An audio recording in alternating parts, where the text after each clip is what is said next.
another travel video. Today I will be helping you schedule your trip to Ticino in Tesa, the Italian-speaking region of Switzerland. I have my cafe, so if you don't mind, I will be sipping from my coffee every now and then. So,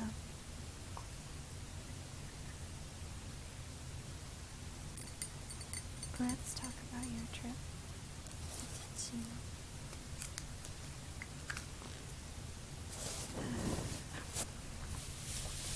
During this trip, we are going to visit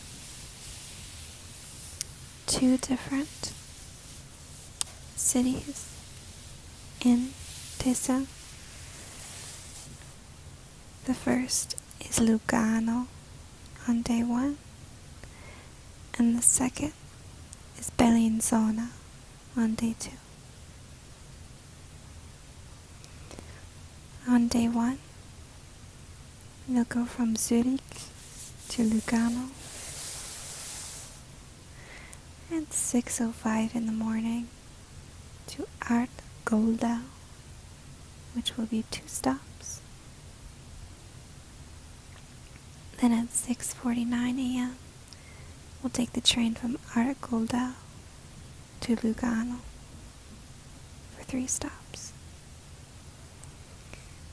We'll check out our Airbnb, we'll visit Monte Generoso, and we'll visit Lago di Lugano, Lake Lugano, and of course, have some gelato.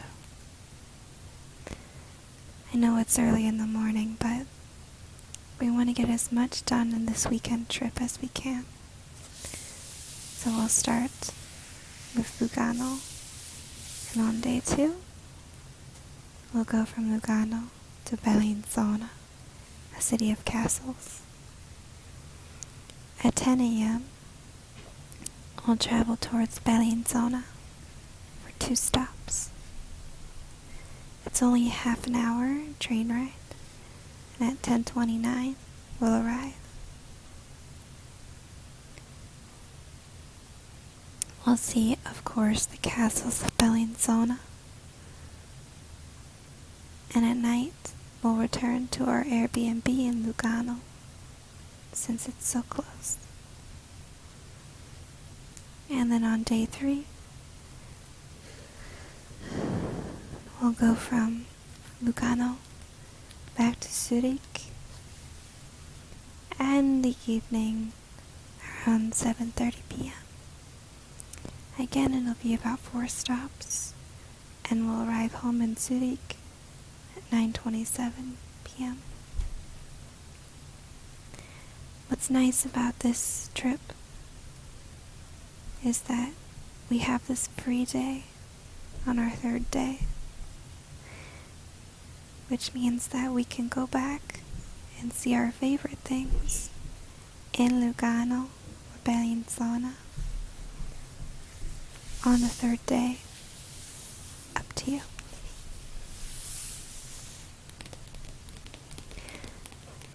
It's also nice because 3-day weekends can be stressful, but our plan makes it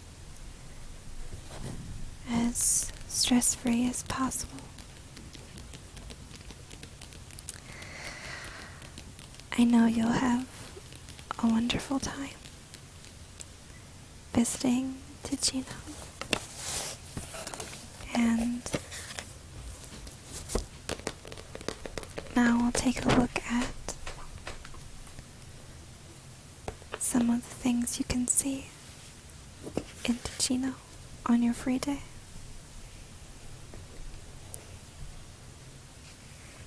This is Morcote, It is a small village on Lake Lugano,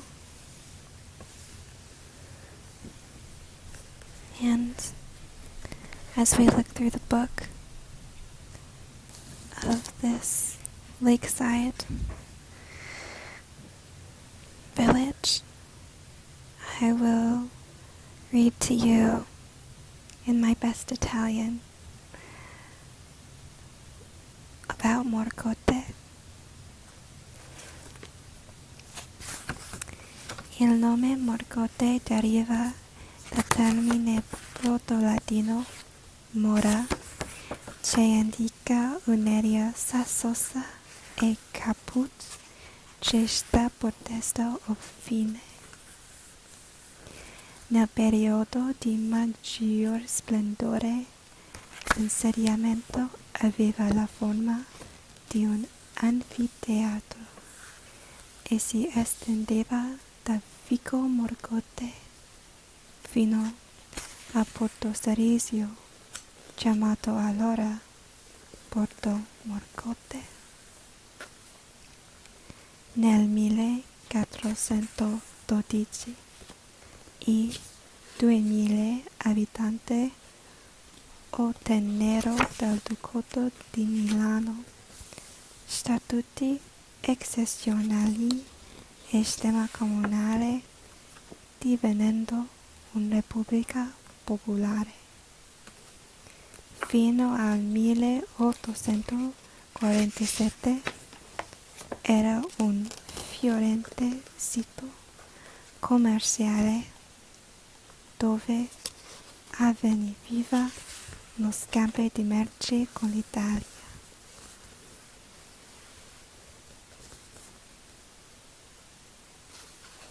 And in English,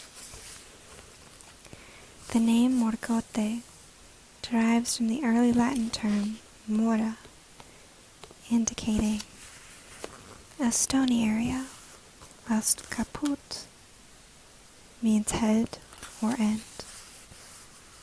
During its period of greatest splendor, the settlement was shaped like an amphitheater and extended all the way from Vico Morcote to Porto Cerisio, which in those days was known as Porto Morcote. In 1412, its 2,000 inhabitants obtained important statutes and a municipal coat of arms from Milan, becoming a popular republic. Up until 1847, Morcote was a flourishing trade hub where goods were traded with Italy.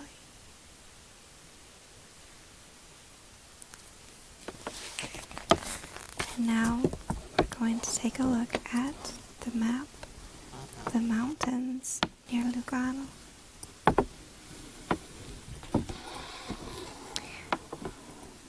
You can see here Monte Generoso, which we'll visit via Capolago.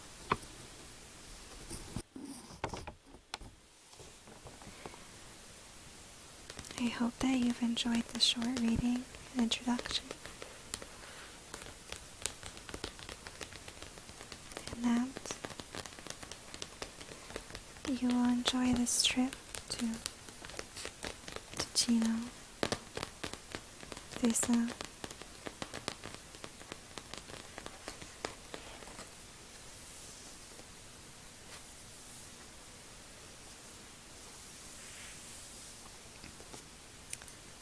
In the meantime, bon voyage. Have a great trip.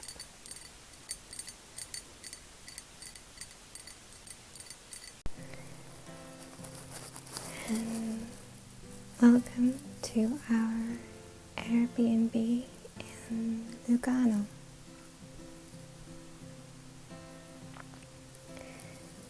It's comfortable and clean and comes with this very cute little terrace for us to have our cafe in the morning. Lugano is a breathtaking city with a combination of these lovely mountains and calm, refreshing lake. We can just sit here all day or take a stroll through the old town. Lugano has these beautiful staircases that go down the sides of the mountains into these beautiful squares. And the stairs take us into cute streets and alleyways full of pigeons and shoppers, and we never know quite what we're going to find here. Even some American donuts.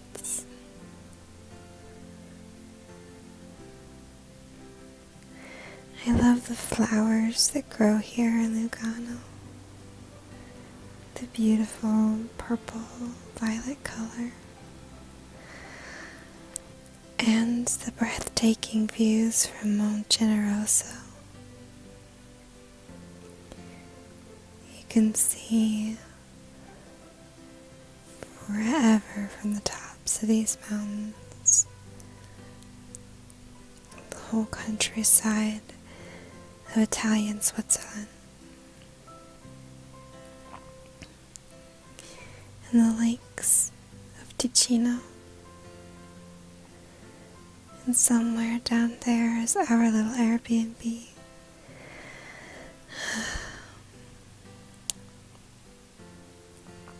And there's something freeing and spiritual about being here. So one last look at the flowers. They look so fresh and beautiful in the summertime after the rain. And we'll stick our feet in Lago di Lugano just for a couple minutes before it's time to go. And welcome to Bellinzona. We can see the beautiful ancient castles everywhere in Bellinzona. They're very Game of Thrones, and they're here in turrets and fountains throughout the entire city. It's a city built out of old and new, with fortress walls and parking lots. And even these beautiful fountains are carved into the old fortress walls. Can you imagine living in one of these storybook castles?